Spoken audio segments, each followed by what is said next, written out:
नमस्कार। आज हम एक बहुत ही खास शख्सियत पर बात करने वाले हैं। भारत की पहली महिला आईपीएस अधिकारी किरण बेदी। हाँ। उनके जीवन और उनके काम का जो असर रहा है उस पर थोड़ी गहराई से चर्चा करेंगे। हमारे पास एक लेख है, किरण बेदी, निडर सुधारक और न्याय की प्रतीक। उसी के कुछ अंशों पर हम नजर डालेंगे। बिल्कुल। और ये देखना वाकई दिलचस्प होगा कि कैसे एक अकेले व्यक्ति ने न सिर्फ मौजूदा सिस्टम को चैलेंज किया, बल्कि उसमें रहकर ही बड़े सुधार भी किए। उनकी कहानी सिर्फ पहली होने तक सीमित नहीं है। सही बात है। तो चलिए शुरू करते हैं उनके बैकग्राउंड से। किरण बेदी का जन्म हुआ 9 जून 1949 को अमृतसर में। पढ़ाई में तो तेज थी ही, साथ में नेशनल लेवल की टेनिस प्लेयर भी रही और बाद में सोशल साइंसेज में पीएचडी भी की। हाँ, ये मल्टी टैलेंटेड वाला पहलू है उनका। बिल्कुल। लेकिन जो सबसे बड़ा मील का पत्थर था वो था 1972 में उनका आईपीएस ज्वाइन करना।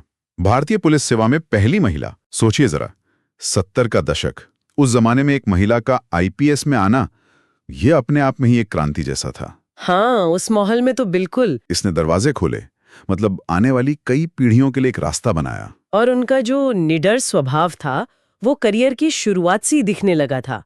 जैसे वो 80 के दशक में दिल्ली में दंगे हुए थे। हाँ, वो काफी मुश्किल दौर था दिल्ली के लिए।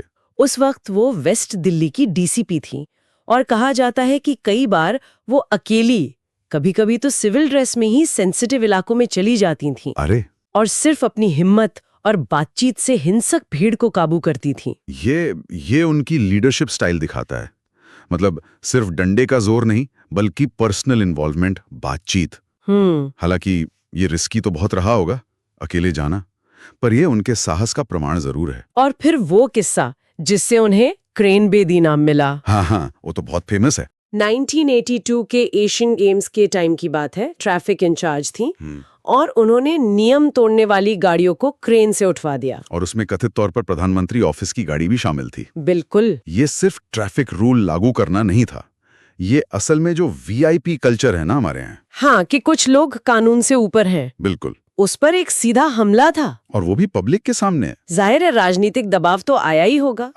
बिल्कुल आया होगा, पर वो टिकी रही अपने स्टैंड पर कि भाई कानून तो सबके लिए बराबर है।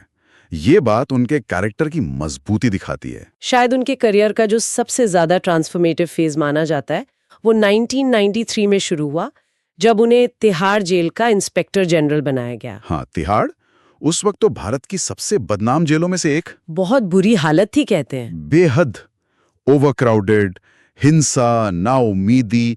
वहां सुधार लाना ये अपने आप में एक बहुत बड़ी चुनौती थी। उन्होंने क्या बदलाव लाए वहां जो सबसे अहम माने जाते हैं? उन्होंने जेल को देखने का नजरिया ही बदल दिया। उसे सिर्फ सजा काटने की जगह नहीं, बल्कि एक सुधार गृह बनाने की कोशिश की। कैदियों के लिए विपश्यना मेडिटेशन शुरू करवाया, योग क्लासेस, पढ़ाई के programme, drug de addiction centres. अच्छा। और हाँ, एक बहुत जरूरी चीज, शिकायत पेटिका, ताकि कैदी अपनी बात कह सकें। ये सब कैदियों को इंसान की तरह ट्रीट करने और उनके मानवाधिकारों पर जोर देने वाले कदम थे। और इन सुधारों का असर भी हुआ? बहुत गहरा असर हुआ। इसने न सिर्फ जेल के अंदर का माहौल बदला, बल्कि दुनिया भर में इसकी चर्चा हुई। हाँ, उन्हें रैमन मैग्सेसे से अवार्ड भी मिला था इसी के लिए। जी, 1994 में, जिसे एशिया का नोबेल प्राइज भी कहते हैं। ये उनके काम को मिली एक बड़ी पहचान थी। लेकिन ये आसान नहीं रहा होगा ना? विरोध तो हुआ ही होगा।